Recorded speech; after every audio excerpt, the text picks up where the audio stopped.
Good afternoon, this is Jeff with Sewer Tech Northwest. Today we are at property address 12730 Southwest Rita Drive here in Beaverton. We are located at the front of the house. As you face the front of the home from the street, that's how I describe everything. We're sitting about 10 feet to the right of the front door and about 3 feet or so out from the concrete patio. I was doing a quick little test run here. Advanced all the way out to the main. I'm just going to do this one a little bit reverse here now that we're already at the main. Alright, introducing water to the line right now. We're going to get a bunch of water shooting down the pipe. I'm going to go locate the camera head really quick here, and then we'll pull back in just a moment. Got some stuff to go over here. There is unfortunately a very, very large belly in the sewer line. Significant sized one. And an otherwise very new, much of the line anyway is updated. This last little bit of the line here is not, but a good portion of it is. We've got a potential issue in both parts, actually. Alright, you can see the water shooting past the camera right now. We're going to let this drain off here for just a moment, and then we're going to pull back here in just a second, and we'll go over the stuff I found. We have both a significant belly in the concrete pipe. We also have a, it's a partial separation in the PVC, but that sometimes can result in a full separation at some point if things aren't bedded correctly. Alright, located the camera head successfully. So based on my locates here, the line starts out just to the left of the driveway, it then jaunts underneath it. You can see where the driveway's been repaired here. So I did put a marking down at the main. I'm getting some really wonky depths for some reason. My depths are jumping all over the place. Got a rock in the line, which kind of indicates this repair looks like it was done very recently. Gravel gets down the line sometimes. There's another piece up there on the sidewall. So you've got some, this right here is some very rinky-dink standing water. But it does persist up to the main. And if you're fixing a belly, unfortunately, you have to fix all of it. Not just the more significant parts, which you're going into as we speak right now. So when I first ran through this thing, I should have filled it all back in with that water I just put down the line. The line here is basically fully submerged. And I'm curious, and it also this piece too. So I don't know if this bellied out, if this was already bellied out to begin with. You can see how the water line's hitting the top of the pipe there.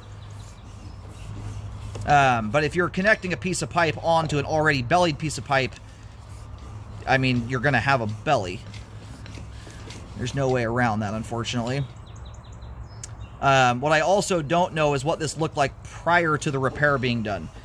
Sometimes when you go tearing open the ground and jarring concrete pipe that's been in place for 50, 60 years, because pipe grout on its own is already not something that holds up terribly well. When you start jarring the ground around pipe that's been around for as long as it has, especially pipe grout, that's the weak point in concrete sewer lines in general, is that grout. And when it's already on the older end, it doesn't take much to separate them and compromise those joints.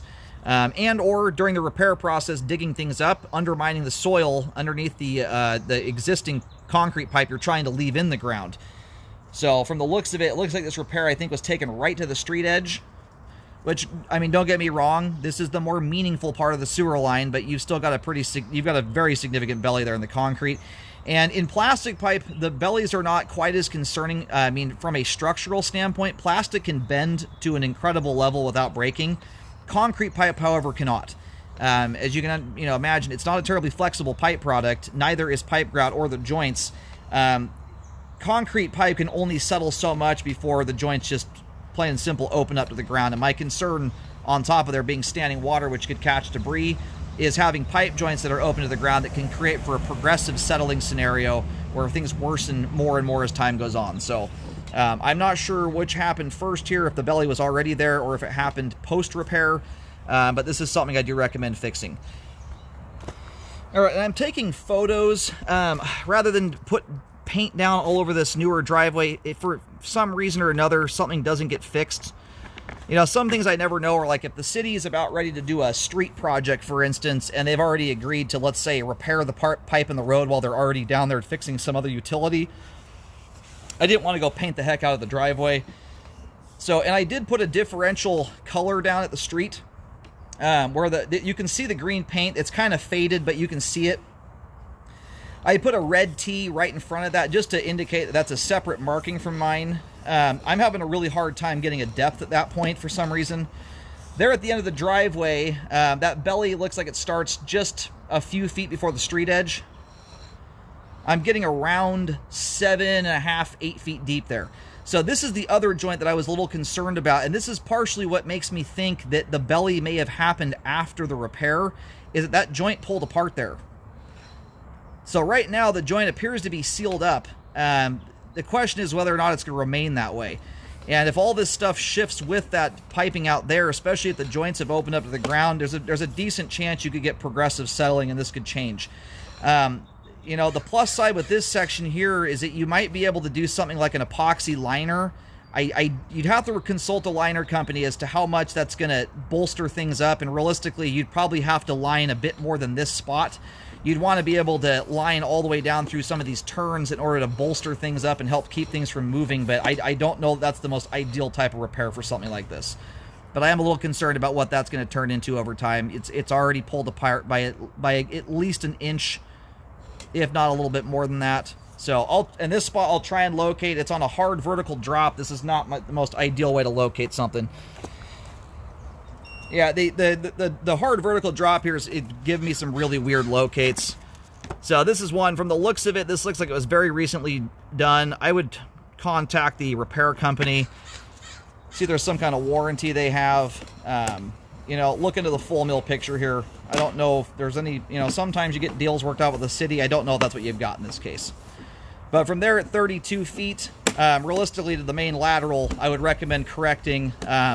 Being that the standing water persists all the way up to the main, albeit the end portion is minor. I've been doing this 13 years now. I've cambered almost 25,000 lines, been a part of a lot of repairs over the years.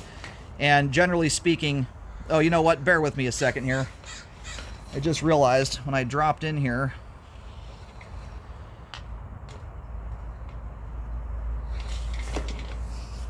I zeroed out funny.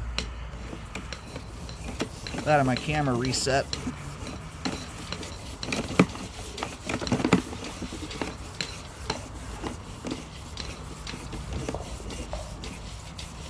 Push back out and get a different footage on it. We're going to be off by about 10 feet.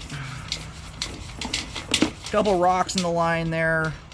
Alright, out to about 42 feet in reality.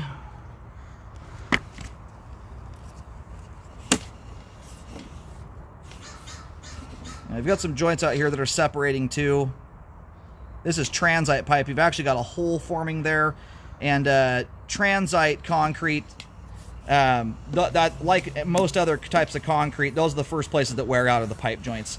The advantage that transite has, which is asbestos concrete, it's not aggregate concrete, doesn't have aggregate rock in the mix, is as it ages, it remains smooth throughout its lifespan. It doesn't become super rough over time. So anyway, it looks like you've got at least one other joint up there that if it's not open to the ground, it's working towards it. You have a hole forming near the flow line. And that's typically how transite ages. It usually ages like that. So where I'd recommend a fix here is from, in reality, we are from 20 feet. This is where the separation's at. It's about an inch or so.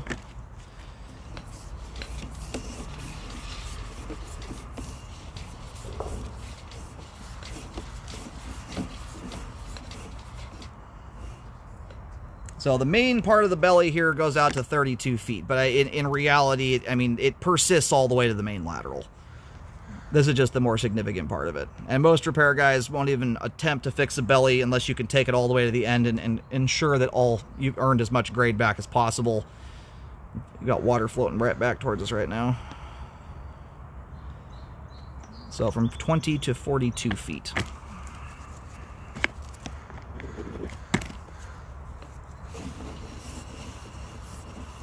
Anyway, I've got some photos that you'll see where my locator wand is sitting. Where the pistol grip handle of the locator wand sits is right where the belly starts. The separation as the locate goes, like kind of as the crow flies, this is actually not very far off from where the belly actually begins because we're doing such a hard vertical dive. As you eyeball it, this is really only, it looks like it's only a couple feet away. It's because we're doing a vertical drop there more than anything than moving out in a straight away from the house.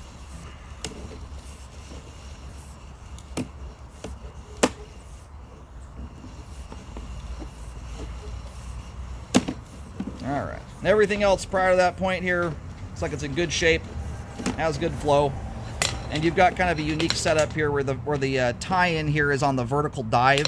It's about where my camera is sitting right now, which is hard to see because of the water droplets dangling off the end, but we're sitting right where a tie-in comes into that vertical drop there.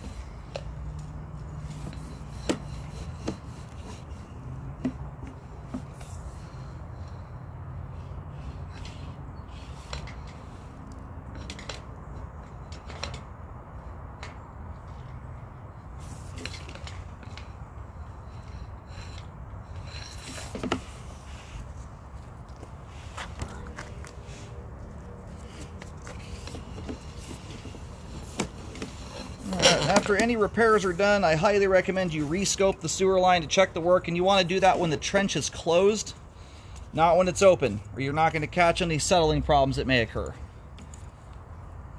Anyway, line kind of comes over here. There's the front door. Here's the clean out.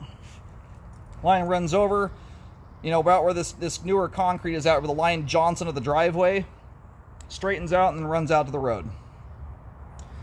And based on this thing, you're running almost down the middle of it. At least this panel of concrete here, not the middle of the driveway, but the middle of this newer panel. Best depth I got there at the base of the driveway, where the belly starts, was right around 7.5 to 8 feet deep. But the rest of the locates I'm getting out here, I'm just having a hard time getting clear depths. So I have not written depths down for a reason. It's one that needs to be relocated. There are better locators out there for locating on steep slopes like that than what I've got.